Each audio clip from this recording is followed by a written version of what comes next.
السلام علیکم فرینڈز، کیسے ہیں آپ سب؟ میں ہوں روبی اور آپ ہیں اس وقت میرے یوٹیوب چینل ناولز لینڈ پر۔ چلیں شروع کرتے ہیں آج کے ناول کا دوسرا حصہ، ہم کے ٹھہرے اجنبی۔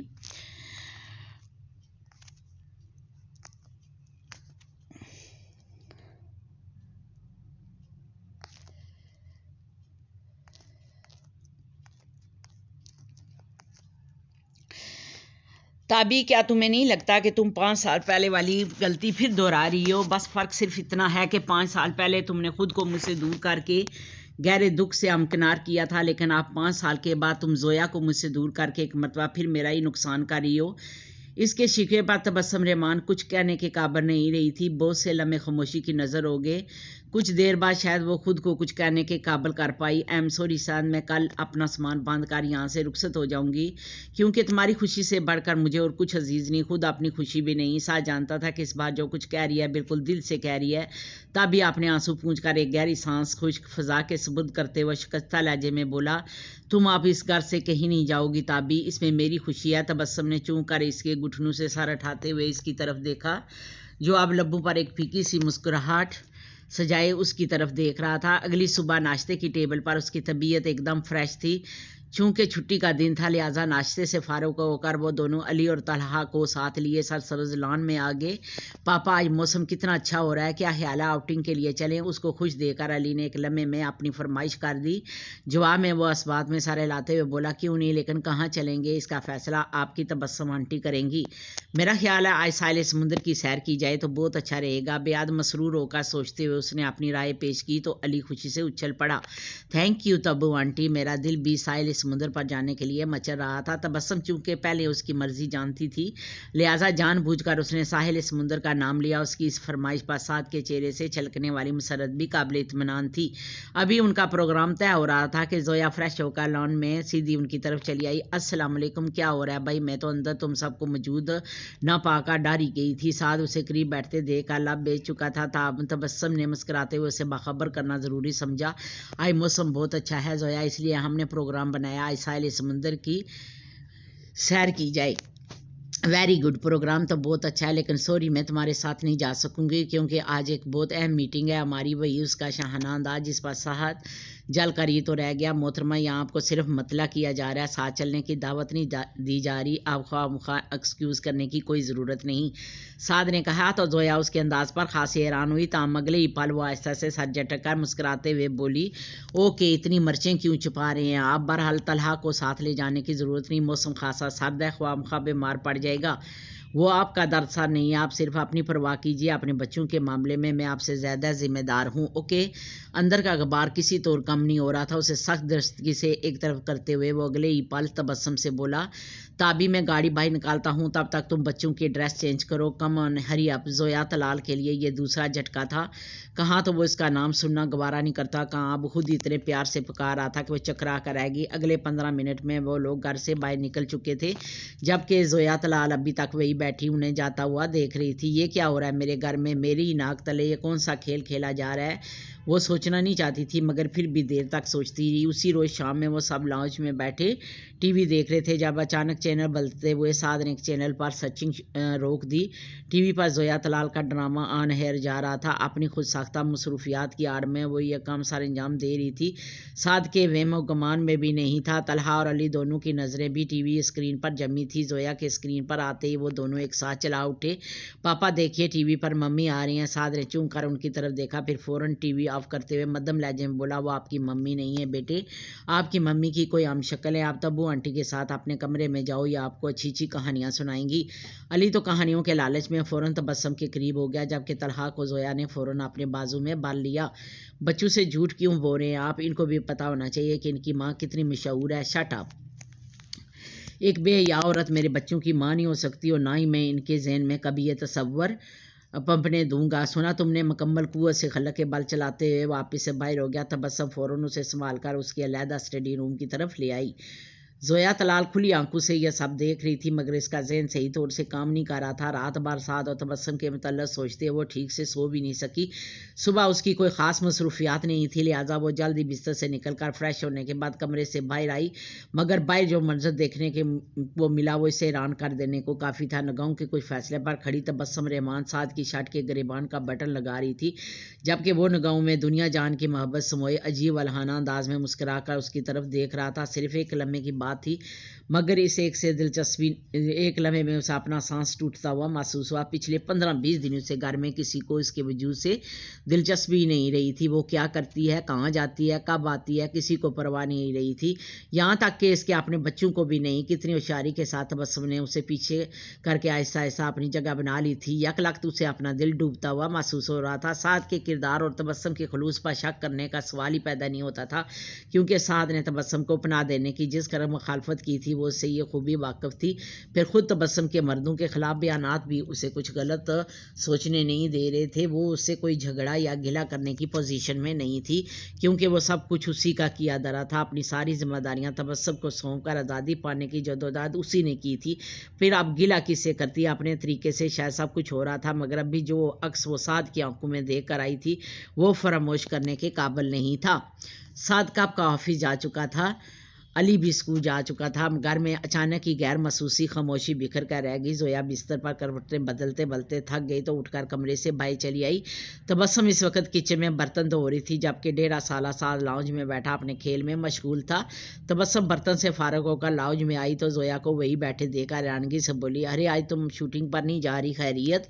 صفائی والا کپڑا اب بھی اس کے ہاتھ میں تھا اور یہ زویا کے لیے مزید حیران کن بات تھی۔ ہاں آج میں کہیں نہیں جا رہی، تم بھی تو پچھلے کئی دنوں سے آفس نہیں جا رہی، کیا میں اس کی وجہ پوچھ سکتی ہوں؟ کیوں نہیں؟ اصل میں نے آفس سے 20-25 روز کی چھٹی لیا، دیکھو نا تمہارے پاس گھرداری کے لیے بالکل ٹائم نہیں رہا۔ ملازمین کا حال تو تم جانتی ہو، لہٰذا سعد اور بچے بہت ڈسٹرب ہو رہے تھے، سو ان کی خوشی کے لیے میں نے آفس سے چھٹیاں لے لی۔ تبسم رحمان کے لہجے میں قطعی کوئی اچکشاہٹ نہیں تھی، تبھی وہ دل جلے لہجے میں بولی، ویری گڈ، کل تک جس کام کے لیے تم مجھے مظلوم ٹھہرا رہی تھی آج خود وہی کردار خوشی خوشی ادا کر رہی ہو۔ کل تک تم مردوں کے خلاف تھی، سعد کو بھی غلط ثابت کرنے پر تلی ہوئی تھی، اور اب اچانک یہ ہمدردی کیوں آئی تم میں؟ زویا کیا تم مجھ سے جیلسی فیل کر رہی ہو؟ اس کا سوال قطعی طور پر نظر انداز کرتے ہوئے تبسم نے عجیب انداز میں پوچھا تھا۔ وہ بے ساختہ نگاہیں چراتے ہوئے بولی، جیلس ہونے کی بات نہیں تبو، اصل میں تمہارا یہ بدلا ہوا ایٹیٹیوڈ میرے لیے حیرانی کا باعث بن رہا ہے۔ تم تو کبھی گھرداری میں الجھنے کے قائل نہیں رہی، پھر اب یہ سب کچھ کیسے کر رہی ہو؟ اسے سمجھ نہیں آ رہا تھا کہ وہ اپنے محسوسات اس پر کیسے واضح کرے، جبکہ دوسری طرف تبسم رحمان کے اطمینان میں قطعی کوئی فرق نہیں آیا۔ ساری بات محبت کی ہے زویا، یہاں اس گھر میں مجھے جتنا پیار ملا ہے وہ کبھی کہیں نہیں مل سکا، لہٰذا اس گھر کو اپنا گھر سمجھتے ہوئے تمہاری ذمہ داری اپنے ساتھ لینا مجھے اچھا لگتا ہے۔ وہ دھیمے سے مسکراتے ہوئے بولی، اوکے، لیکن آج دوپہر کا کھانا میں بناؤں گی۔ پتہ نہیں وہ اس کے جواب پر مطمئن ہوئی تھی یا نہیں، لیکن دوپہر کے کھانے کے لیے اس نے اپنا اندیا پیش کر دیا، جس پر تبسم نے لاپرواہی سے کندھے اچکار کر اس بات میں سارے لا دیا۔ دوپہر میں تبسم نے روٹیاں بنا کر سلاد بھی تیار کر لی تھی، جبکہ زویا نے دل لگا کر سعد کا فیورٹ سالن بھنڈی گوشت بنایا تھا۔ وہ لاکھ خود غرض اور جذباتی لڑکی تھی، لیکن سعد اسے ہٹ کر کسی اور پر توجہ مبذول کرے یہ اسے ہرگز گوارا نہیں تھا۔ بہت سوچ بچار کے بعد اپنی غفلت پر افسوس کرتی وہ اپنی روٹین چینج کرنے پر متفق ہوگی۔ دوپہر میں سعد اور علی گھر آئے تو زویا نے خود کو کھانا لگانے کے فرائض بھی سر انجام دے ڈالے۔ سعد ابھی تک تمام حوال سے بالکل بے خبر تھا، تاہم اپنے حصے کا کھانا نکالنے کے بعد جب اس نے روٹی کا پہلا لقمہ لیا فوراً ہاتھ روکا، تبسم سے پوچھ بیٹھا، آج کھانا تم نے کیوں نہیں بنایا تھا؟ ابھی دراصل آج زویا فری تھی، اس نے اسپیشلی آج خود تمہارے لیے کھانا بنایا ہے۔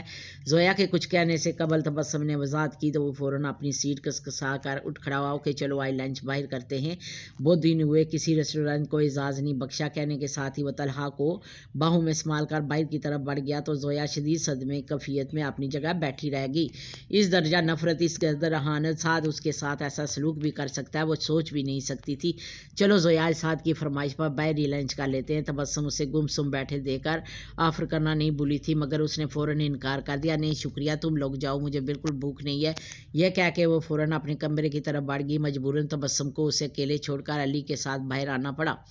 گھر کی فضا خاصی مقدر ہو گئی تھی، کام میں اس کا دل نہیں لگ رہا تھا، وہ بلندی سے پستی کی طرف آ رہی تھی۔ کتنی عجیب بات تھی کہ جس شوق کی تکمیل کے لیے اس نے اپنا بہروپ بدلا تھا، اب وہی شوق اس کے لیے کسی عذاب سے کم نہیں تھا۔ لگا تاریخی موبائل کی پپ پارٹیاں، لوگوں کے تعریفی کلمات اور پرستائشی نگاہیں، کچھ بھی دلچسپ نہیں رہا تھا۔ پچھلے کئی دنوں سے اس نے اپنے ساتھی مرد فنکاروں کو کسی نہ کسی بہانے گھر پر انوائٹ کرنے کا سلسلہ شروع کر دیا تھا۔ سعد کو جلاتے اور اس پر اپنی اہمیت واضح کرنے کے لیے وہ کہیں بے باک حرکتیں بھی کر ڈالتی، مگر سعد کسی بھی حرکت کی کبھی کوئی پرواہ نہیں کرتے ہوئے تبسم و بچوں کے ساتھ کہیں نہ کہیں موج مستی کرنے گھر سے باہر نکل جاتا، اور یوں وہ خود ہی جل کر رہ جاتی۔